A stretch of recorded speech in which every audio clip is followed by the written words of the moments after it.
मेरा सीधा सीधा आरोप है, यदि आप 32 लागू करना चाहते हैं, पूरी पार्टी भारतीय जनता पार्टी आपके साथ खड़ी है, लेकिन इसको दिल्ली के पाले में ना भेजकर आप कैबिनेट में लाकर संकल्प के माध्यम से यहां पारित कराइए, कोई परेशानी नहीं है। रघुवर दास जी ने जब 1985 की स्थानीय नीति लाई, 1 लाख से ज्यादा लोगों को नौकरी दिया कि नहीं दिया। इसलिए ये मित्रों, आज भारतीय जनता पार्टी के विधायक दल की बैठक पार्टी के प्रदेश कार्यालय में संपन्न हुई, जिसमें विशेष रूप से पार्टी के विधायक दल के नेता श्रीमान बाबूलाल मरांडी जी, हमारे प्रदेश अध्यक्ष श्रीमान दीपक प्रकाश जी, जो राज्यसभा के सांसद भी हैं, और हमारे प्रदेश महामंत्री संगठन श्रीमान कर्मवीर जी मौजूद थे।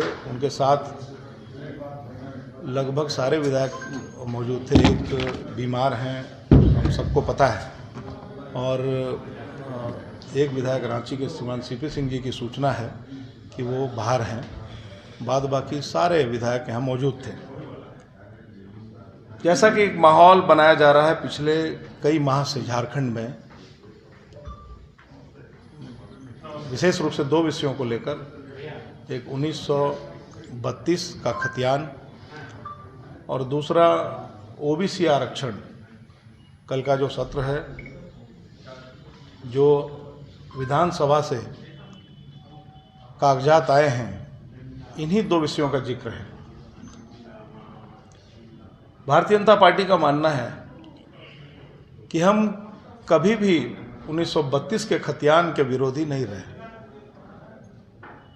और आपको याद कराना चाहता हूं कि जब झारखंड के प्रथम मुख्यमंत्री के रूप में श्रीमान बाबूलाल मरांडी जी ने शपथ लिया था, तो सबसे पहले 1932 का जो खतियान था और ओबीसी आरक्षण था, बाबूलाल जी लेकर आए थे।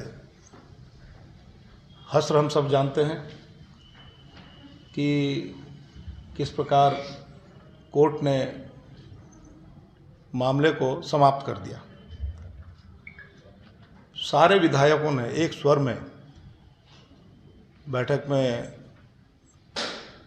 इस बात पर प्रसन्नता व्यक्त की है कि सरकार को हम शुभकामनाएं देते हैं कि सरकार 1932 का खतियान लागू करे, ओबीसी को जो आरक्षण देने का निर्णय इन्होंने लिया वो लागू करे। लेकिन पार्टी का मानना है कि इनकी मनसा पवित्र नहीं है। अगर इनकी मनसा पवित्र होती तो 6 महीने पहले जब मुख्यमंत्री जी ने सदन में कहा कि ये लागू नहीं हो सकता, कभी कोर्ट इसको तोड़ देगा, तो राज्य की जनता ये जानना चाहती है कि आपने इसमें ऐसा क्या परिवर्तन कर दिया कि अब कोर्ट इसको तोड़ेगा नहीं। तो इसका अर्थ है कि सीधा सीधा आप राज्य की जनता को बेवकूफ़ समझते हैं और जनता को बेवकूफ़ बनाना चाहते हैं। मैं आपको लेके चलना चाहता हूं रघुवर सरकार के उस निर्णय की ओर, जिसमें पिछले रघुवर सरकार ने जो स्थानीय नीति परिभाषित की थी 1985 को लेकर, उन्होंने तो कोई विधानसभा में नहीं लाया।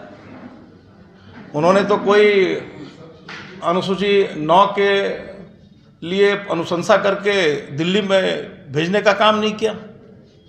तो रघुवर सरकार की मनसा पवित्र थी, उन्होंने लाया 1985 का, 85 की स्थानीय नीति बनाई। जो स्थानीय नीति बनाई सर्वदलीय बैठक करके बनाई। लेकिन इनको ऐसी कौन सी हड़बड़ी है, इन्होंने कोई सर्वदलीय बैठक नहीं बुलाई। हाँ, इनको एक बात की हड़बड़ी जरूर है कि जब जब भी ईडी का प्रेम पत्र आता है, जब जब भी ईडी का नोटिस आता है, चिट्ठी आती है, तो ये आनंद फानंद में भावनात्मक मुद्दे के रूप में 1932 की बात करते हैं। मैं फिर कह रहा हूं कि भारतीय जनता पार्टी राज्य की भावना के साथ है। राज्य की जनता है, झारखंड की जनता है, उसके प्रति हमारे मन में दर्द है। यह राज्य भारतीय जनता पार्टी ने बनाया, राज्य स्वर्गीय अटल बिहारी वाजपेयी जी ने बनाया, राज्य आडवाणी जी ने बनाया। तो इस राज्य की जनता की चिंता करने की जवाबदेही सबसे ज़्यादा हमारे ही कंधों पर है, भारतीय जनता पार्टी के कंधों पर है। इसलिए पार्टी का साफ साफ कहना है कि राज्य की जनता के भावना से खेलने का प्रयास सरकार को नहीं करनी चाहिए। यहाँ इस बिल में बहुत सारी खामियां हैं। अच्छा होता कि बिल की जो खामियां हैं उसको दूर करने के साथ साथ अगर बिल आता तो इसका पार्टी और स्वागत करती। अब जिन शब्दों का प्रयोग उसमें किया गया, संविधान में अनुसूचित जाति, अनुसूचित जनजाति कहने का प्रावधान है, आपने सीधे सीधे आदिवासी कह के संबोधित किया बिल में। ये कहीं से भी उचित नहीं है। इसके अलावा जो शेड्यूल कास्ट हैं, अनुसूचित जाति के लोग हैं, उनको आपने विलोपित कर दिया कि साहब से आप मानते ही नहीं कि वो झारखंड के नागरिक हैं। तो बहुत सारी बातें हैं कहने को। जहां तक ओबीसी आरक्षण का सवाल है, तो सुप्रीम कोर्ट में तो आपने हलफनामा दिया था कि आगे जो भी चुनाव होगा उसमें ओबीसी के आरक्षण का पालन किया जाएगा, ओबीसी को आरक्षण देने के बाद हम चुनाव कराएंगे।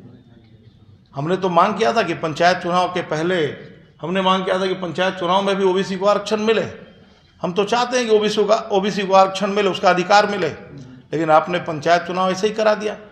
और सुप्रीम कोर्ट में हलफनामा देने के बाद भी आप सीधे सीधे अभी जो नगर निगम का चुनाव है आपने इसकी तैयारी शुरू कर दी है, और इसमें भी आप ओबीसी को आरक्षण देने का काम नहीं कर रहे हैं।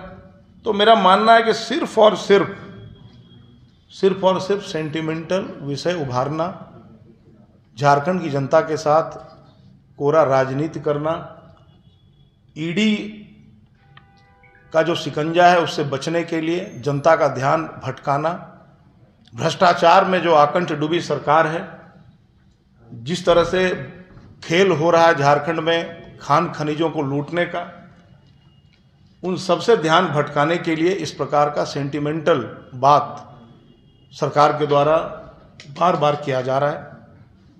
मैं फिर से कहता हूं कि भारतीय जनता पार्टी 1932 का समर्थन करती है। हम कभी भी इसका विरोध नहीं कर रहे हैं।